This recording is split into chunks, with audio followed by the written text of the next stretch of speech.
Andito kami ngayon sa Basil Pasta Bar. Hazel Pasta Bar. Pasta bar siya. First time ko dito.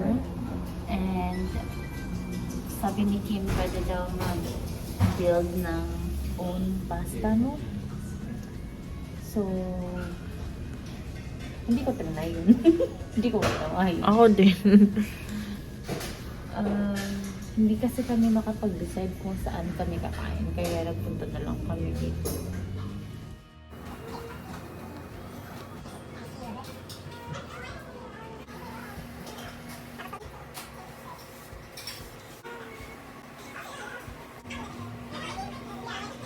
I ordered the 4-cheese ravioli with salmon.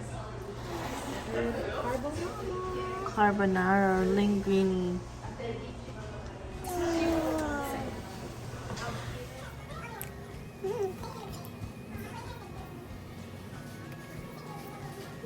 I'm leaving the house so late today because I can't find my ID. So I'm gonna check the car, and then I figured that when I'm there, I should just drive to work. I was gonna take the train today, but whatever. I hope that my ID is in the car, because if it's not, then I have a big feeling na nasa Calgary pa yung ID ko. Which is okay, kasi pupunta naman dito yung parents ko, pero ano kayang gagamitin kong ID? Okay, so kakapasok ko lang sa car and wala dito yung ID ko, so anyways, I guess what can we do? So yeah, I'm just gonna drive now.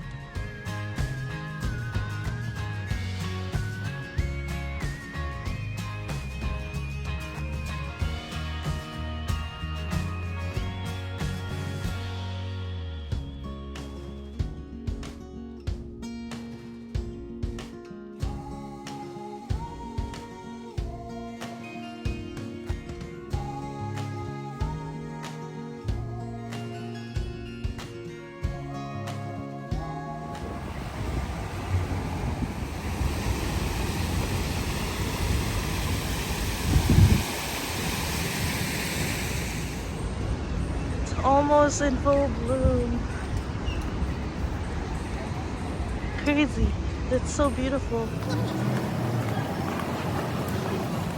I don't know if you guys can see, but that is a little like farm place. No? What? Parang like my farm or garden pala. Oo. Garden. It's a community garden. Yeah. So we're off now.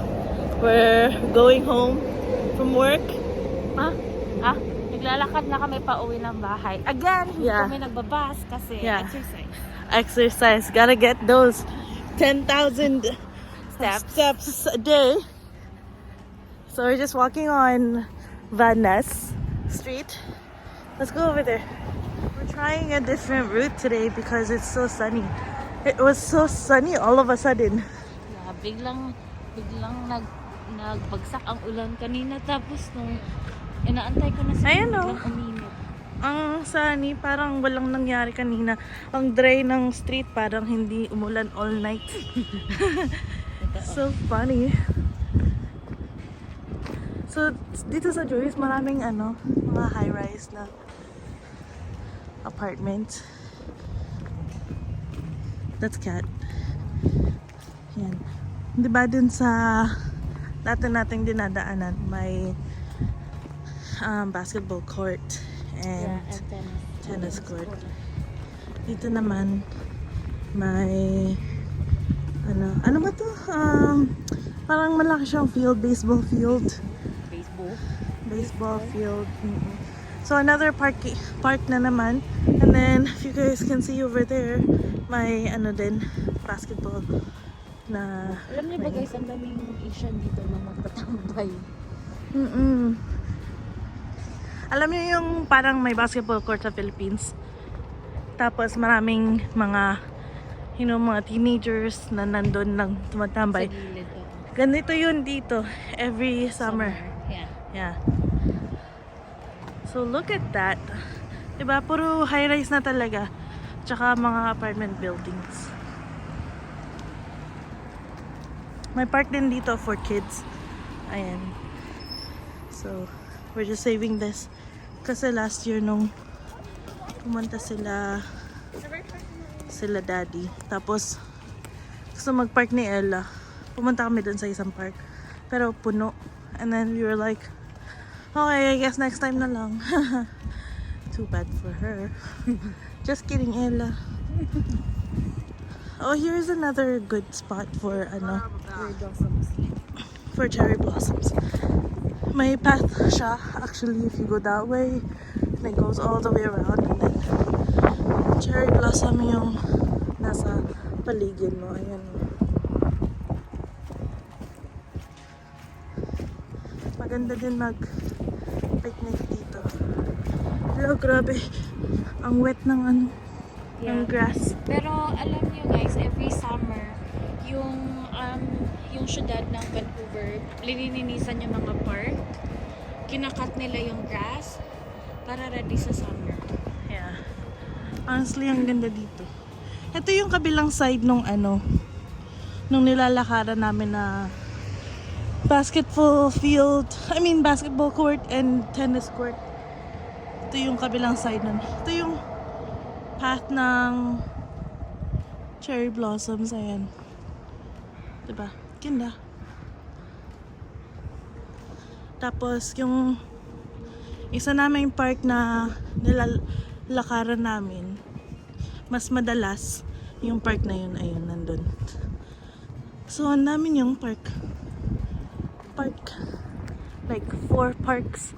Kasi nga naman, ang dami din naman tao. Puro high rise. Hala, masasagasaan kaya kami sa vlog na to? Hindi. Dami din mga dogs.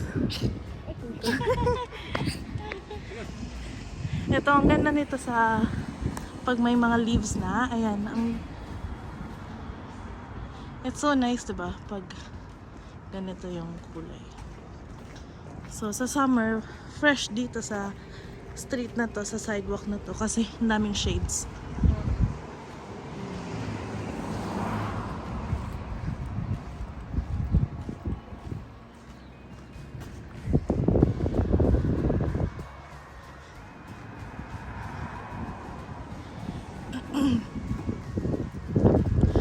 High-rise na naman.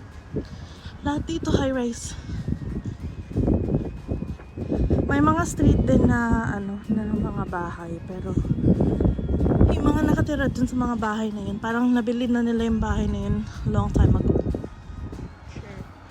Kasi alam nyo ba, kung bumili kayo ng bahay dito ng 2007, mga 300, mga normal price. Ngayon, nothing under $1 million. Crazy. Kung meron man, sobrang liit. Yan na yung isang park na nilakaran namin. Yung video ni Kat na... Ano ba yung video mo? Yung... International student? Oh, international student. Diyan namin... Yan na yun. At saka nung isang araw, nag-film namin kami dyan ng cherry blossom. Anyways, I'm just gonna end this now kasi medyo mahaba na siya. Tapos, nandun na rin kami pa uwi. Malapit na rin kami. Okay, sige. See you inside. Guys, we're gonna go for a walk. Alam niyo ba? Nung nag-walk out kami, sikat kumakanta. Tapos, naiiwan ako. Full force pa naman siya. Ay, pagkaroon pa ako. Yes! Wala palang tao. Wala palang tao sa likod niya. Pagtingin naman, Oh my gosh, so funny. Ayan na, malapit na Hala. Tapos, nung nasa taas kami, tinanong ko siya, "Uy, tatakbo ka ba?" Sabi niya, "Hindi." Tapos ngayon, feel niya tumakbo. Busog kasi ako, baka ma-appendicitis ako, mamatay pa ako. Oh, grabe naman yung progression na namatay na siya agad. Appendicitis lang. Anyways, Ang ingay naman dito sa labas. Ano ba yan? Ano ba nangyayari? Nagkakagulo po dito guys no kasi lumabas yung araw bigla kayo mga tao nagsilabasan Oo, din. tignan nyo ang ganda, di ba? Tignan mo. Tignan mo. So kami ngayon. Hindi, nandyan na yan. Hindi kayo. Nandyan na yan. Kami mag-walk.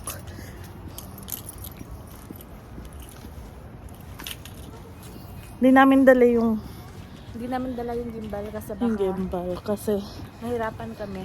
yeah. Ayan. Dito kami nag-walk kanina nung sinabi ko na nag-walk na kami. Ayan. Sana So, makita namin yung aso dito. si Duke. Nakwento na ba natin? Wala pa. So, dito sa bandang to guys, may aso dito na parang si Charlie. Hawakan mo. May aso dito na parang si Charlie. Ewan ko kung na-meet nyo na si Charlie. Pero I think nakakita nyo siya sa videos. May aso dito na parang siya. Tapos, gusto niya laging pinipet. Ang tagal na namin hindi siya nakita. Nakita natin siya kahapon. Pero hindi namin nalapitan. And, sana makikita namin siya ngayon kasi namimiss na namin siya. Medyo malamig, pero hindi ganun kalamig. Parang presko. Dito na. You! Hi, Duke! Hi, Duke! He's so chunky! So, ayun na nga, nakita nyo na si Duke. Oo. Sa ilang beses naming umikot, buti naman at na-timingan namin siya. Ito nga pala yung yun yung cherry blossom. Ano ka ba? Ha? Ano? Ay, pinakita ko na. Oo. Ayun yung mga buildings. Maganda din dito sa gabi kasi makikita mo lang yung yung mga buildings at saka yung lights ng buildings. Parang city lights pero hindi talaga. Building lights. Cute naman din. Nag-walk ako dito kagabi tapos ang ganda ng mga lights. Tapos hindi umuulan, hindi rin malamig. Yan na. Sige, lakad muna kami.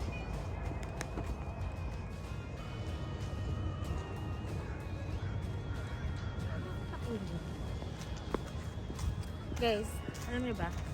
Nagabi nag-walk si Kim, diba? Sa bahay ako. Pagbalik niya, dumi-dumi na sapatos. Nangis ako. Ngayon yun. Guys, tignan niyo yung clouds.